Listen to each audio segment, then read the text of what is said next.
Kita bicara bisnis sekarang. Sahabat kenal dengan istilah pain point.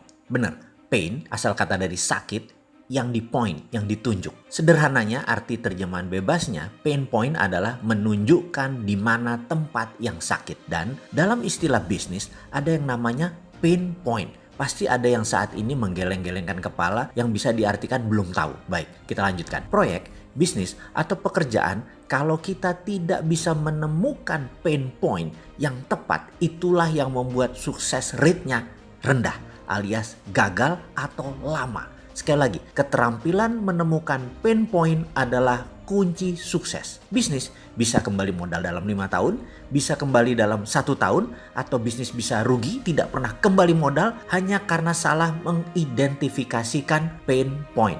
Jadi, masalahnya dalam marketing plus selling, kita harus bisa mengidentifikasi mana yang needs, mana yang wants. Ketika kita memahami perbedaan needs dan wants keduanya, maka pain point akan mudah terindikasi. Ketika pain point ditemukan, maka perpetual perception position proyek kita pasti ketemu, dan disitulah proyek mulai ditemukan titik mulainya, titik nolnya, dan pasti sukses. Oke, sampai sini pasti ada kepala yang mulai penat. Ini apaan lagi sih?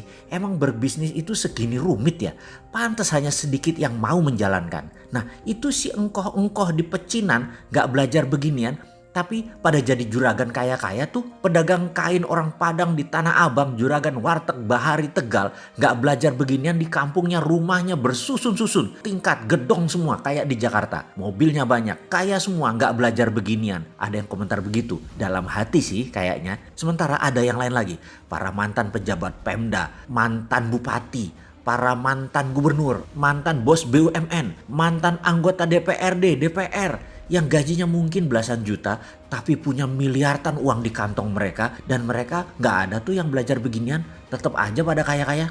Lupa, bentar, kita gak bicara memanipulasi jabatan ya. Oke, kita ralat, kita balik ke bisnis. Bener, mereka tidak belajar hal ini, yaitu para pedagang kaki lima, engkoh-engkoh di pecinan dan lain-lain. Benar, tidak belajar. Tapi mereka melakukannya. Dari ratusan proses, bahkan ribuan proses mereka jalani dari usia belasan hingga sekarang, misalnya usia mereka 50-an, sudah 30 tahun, sudah 40 tahun, sudah ribuan proses bisnis dilalui, dan sudah terbentuk perpetual perception position di kepalanya tanpa melakukan analisa data. Hal itu sudah masuk pikiran bawah sadar dan sudah masuk dalam snap judgment decision.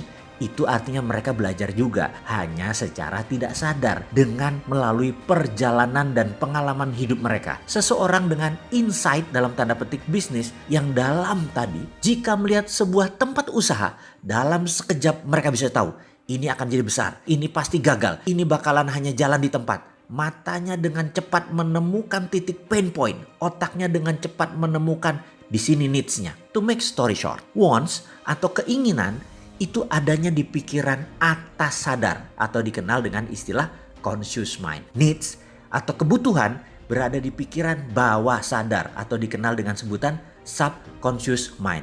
Kita semua tahu bahwa conscious mind itu memberikan kontribusi hanya 12%. Sementara subconscious mind memberikan 88% kontribusi kepada kehidupan. Namun subconscious punya kelemahan. Mereka tidak punya value, tidak punya perception. Jadi Anda harus mengenal apa itu subconscious, karena disinilah kunci sukses Anda. Maaf, data lengkapnya nonton aja di video Sadar Kaya Advance. Kita lanjut ya. Hubungannya dengan marketing plus selling jadinya apa? Keputusan membeli. Sekali lagi, ini huruf kapital nih. Keputusan wants, keinginan, bukan keputusan needs, kebutuhan. Begini contohnya needs, seseorang akan kebutuhannya dengan transportasi. Wants-nya ingin naik Mercy. Sekali lagi, needs tidak bisa diubah, wants bisa diubah. Jadi kebutuhannya akan transportasi tidak bisa diubah, tapi keinginannya naik Mercy bisa kita ubah. Gitu ya, harus diingat ya. Subconscious sulit diubah, conscious ikut angin. Selling itu conscious mind, marketing itu subconscious mind. Nah, mulai pening kan sekarang? Baik, sampai di sini pasti mulai nyambung dengan apa yang saya maksud di awal diskusi ini, yaitu pentingnya menemukan pain point, pentingnya mengidentifikasikan needs dan wants, di mana hasil akhirnya adalah membuat software perpetual perception position, yang mana hal ini harus diletakkan di bawah sadar seseorang agar dia bisa dan pasti menjadi sukses keputusan bisnisnya karena semua keputusan bisnisnya pasti benar. Sekali lagi, saya memberi ilustrasi. Needs, wants, pain point, perpetual perception position dalam sebuah pemahaman. Jadi semua pelajaran di awal kita ulang dalam sebuah pemahaman. Seseorang tinggal di Cibubur, kerja di Jakarta. Setiap hari dia bersama 2 juta manusia yang lain berangkat pagi hari. 2 jam sampai 3 jam sehari dia habiskan waktu di jalan untuk berangkat kerja. Kebutuhannya memindahkan dirinya dari rumah ke tempat kerja adalah masalah transportasi, itu adalah needs. Setiap hari dengan kendaraan umum dihabiskan waktu 2-3 jam. Maka memiliki kendaraan yang nyaman adalah wants-nya. Needs tidak bisa diubah meskipun dia pindah tempat kerja lainnya yang dekat dengan rumah. Dia tetap perlu transportasi dengan pilihan jalan kaki sekalipun. Wants-nya tetap saja ingin mobil Mercy. Pain point-nya di mana? Banyak sisi melihatnya. Ada puluhan pain point-nya. Dapat satu saja Anda jadi milioner. Salah satu pain point, lihat saja Gojek, lihat saja Uber, lihat saja Grab. Ada lagi yang lain? Ya pasti ada. Sekali lagi saya tanya, pain point-nya mana? Satu sudah dilihat oleh Gojek dan Grab. Pasti Anda sudah mulai tangkap. Sekarang pasti Anda sudah mendapatkan aha momennya. Apa masih belum? Ada banyak contoh loh. Ada puluhan pain point-nya. Apa masih perlu penjelasan? Apa itu perpetual perception position? Ini belajar bisnis apa belajar psikologi ya? Kita lanjut.